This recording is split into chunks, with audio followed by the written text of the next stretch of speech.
Me qirin të lutjes në duar që simbolizojnë dritën e përjetshme të krishterët në Lezhë kremtuan Pashkët, qindra besimtarë u bashkuan meshës së shenjtë që simbolizon ringjalljen e Jezu Krishtit, e cila u mbajt në katedralen e Shën Nikollit.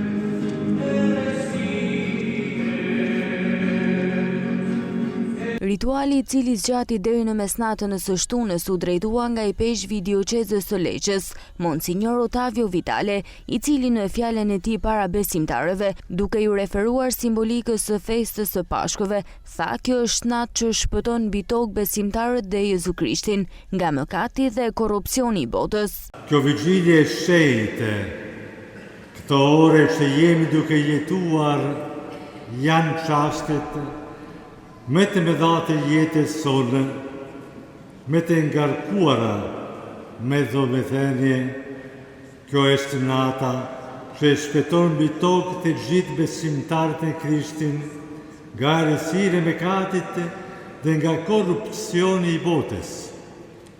I siguron në dashurinë e Atit dhe bashkon në bashkimin e shenjtërve.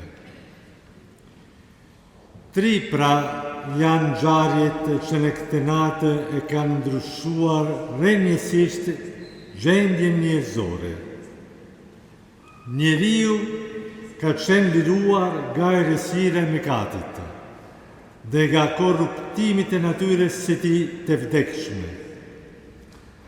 Ka qenë futur në një lidhje dashurie me hyn që në këtë natë sfaqet aftësinë e tij.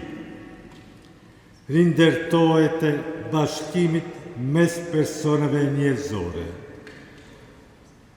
Në këtë natë njeriu bën një kalim të trefishtë, nga mëkati dhe vdekja në shenjtërinë e jetës, nga armësia në besëridhjen e re dhe të amëshuar me hyn, nga ndarja në bashkimin ndërpersonal.